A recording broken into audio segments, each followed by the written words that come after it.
నమస్తే, welcome to reflection news. నేను శర్మ. బంగారం కొనొద్దన్న మోదీ వ్యాఖ్యలపై రాహుల్ గాంధీ ఘాటు స్పందన.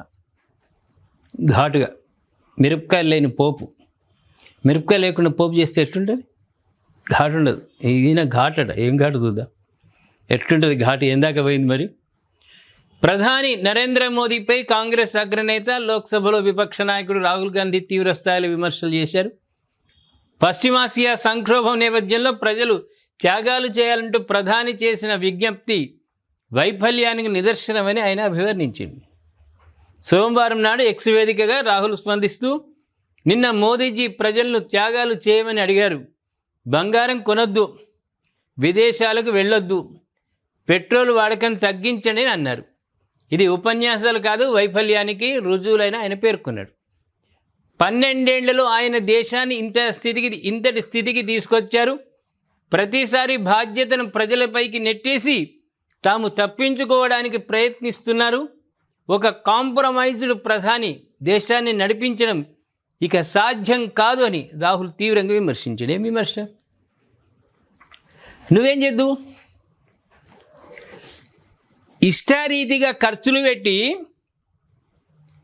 వెనుక ముందు ఆలోచన లేకుండా అప్పులు చేసి ఎన్ని దేశాలు సంక్షోభంలో పడ్డాయి నీకేమైనా తెలుసా?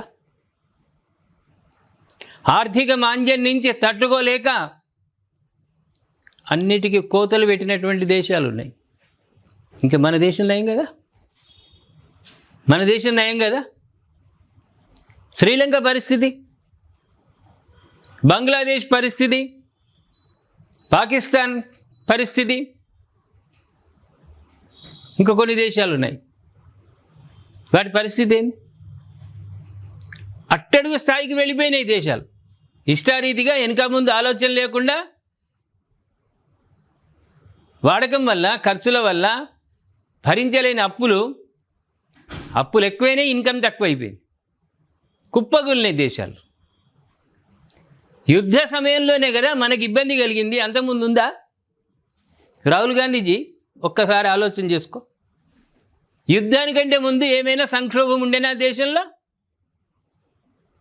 లేదు కదా. పశ్చిమాసియా యుద్ధం వల్ల ఒక మన భారతదేశానికే కాదు, యావత్ ప్రపంచానికే ఇబ్బందికరమైనటువంటి పరిస్థితిలోకి నెట్టబడ్డాయి. అందుకు ఆయన ఒక పెద్ద మనిషిగా విశ్వగురు స్థానానికి దగ్గరలో ఉన్నటువంటి మోదీజీ ప్రజలను కోరిండు. ఆయన డిమాండ్ చేయలే, ఆదేశించలే. పొదుపు చేసుకుందాము. పొదుపు చేసుకోవడం వల్ల ఒక రకంగా మన జేబుకు మనము ఖర్చు తగ్గించుకున్న వాళ్ళం అవుతాం. భవిష్యత్ తరాలకు సహజ సిద్ధంగా లభించేటువంటి వనరులను మనం అందించగలుగుతాము. తప్పది. నువ్వు ఒక్కడిని మనం అనుకోలేదా? మనం రిఫ్లెక్షన్లో కూడా మనం మాట్లాడుకోలే ప్రేక్షకులారా?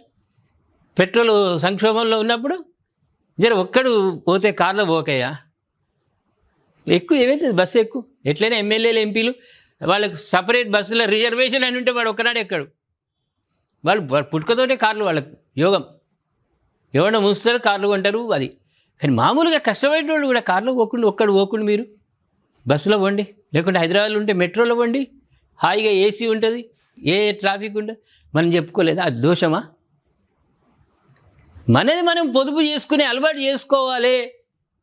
బంగారం 1,50,000 60,000 అవుతున్నది. కొనుక్కుంటే ఏమవుతుంది? బంగారం కొనుక్కుంటే ఏం నష్టం ఉన్నది?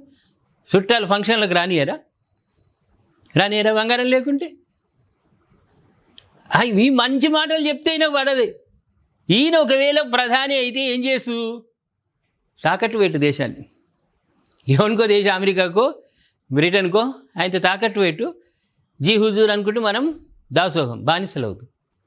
ఒక మంచి మాట చెప్పినప్పుడు దాన్ని అర్థం చేస్తు నువ్వు మాట్లాడుకున్నా సరే, కానీ విమర్శలు ఎందుకు? ఆయన చెప్పిండు, ఒక పెద్ద మనిషికి చెప్పిండు. దాని మీద కూడా నువ్వు కొడుగుడ్డు మీద ఈకలు గుంజాలంటే ఎట్లా? హైదరాబాద్లో జరిగిన బహిరంగ సభలో ప్రధాని మాట్లాడుతూ పశ్చిమాసియా సంక్షోభం వల్ల దేశ విదేశీ మారక నిల్వలపై తీవ్ర ఒత్తిడి పడుతోందని తెలిపారు. వాస్తవమే కదా అది.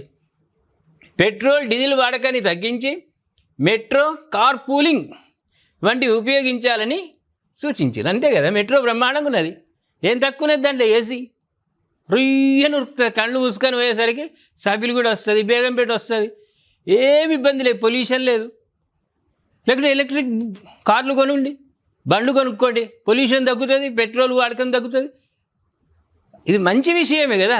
దీని మీద ఆయన ఇక దాన్ని రాద్ధాంతం. వర్క్ ఫ్రమ్ హోమ్ కూడా సెలవు ఇచ్చిండు ఉద్యోగులకు, ఇంటి నుంచే డ్యూటీ చేసుకోండి, ఇంత తప్పుతుంది కదా, ట్రాఫిక్ ఫ్రీ అవుతుంది కదా. ఇవన్నీ మంచి మాటలు ఒక విశ్వగురువుగా ఆయన చేస్తే దాని మీద ఫెయిల్యూర్, విఫలం చెందినవు, 12 ఏళ్ల పరిపాలన ఇదా అదా. అయ్యా, మీ చేయి గుర్తుకు మేము అధికారం ఇచ్చితే మా దేశం ఎన్నడో సర్వనాశనం అయిపోవు. గోవింద, మీ అప్పటి పరిపాలనే అద్భుతమైన పరిపాలన. ఇక మళ్ళీ మర్చిపోకుండా చేయి గుర్తు అంటేనే ఓటర్లకు జల్లుమంటుంది. ఒకవేళ స్వప్నంలో ఒకవేళ మీ చేయి గుర్తు కనిపిస్తే 2 రోజుల దాకా వాళ్ళు కోమాల్లో ఉంటారు. అంతటి గొప్ప పరిపాలన మీది. 12 ఏళ్ల నుంచి దేశ గౌరవం పెరిగింది, అన్ని రకాలుగా భారతదేశాన్ని అభివృద్ధి పథంలో నడిపిస్తున్నారు. ఇటువంటి సంక్షోభంలో ఆయన ఇచ్చిన సలహాను నువ్వు విఫలం చెందావంటే ఏమనుకోవాలి? ప్రేక్షకులు ఏమంటారు? రాహుల్ గాంధీ గారితో మీరు ఏకీభవిస్తారా, లేక నరేంద్ర మోదీ గారు చెప్పింది మాటలు సమర్థిస్తారా? దయచేసి కామెంట్ రూపంలో చెప్పండి. సబ్స్క్రైబ్ చేసుకోండి, షేర్ చేయండి.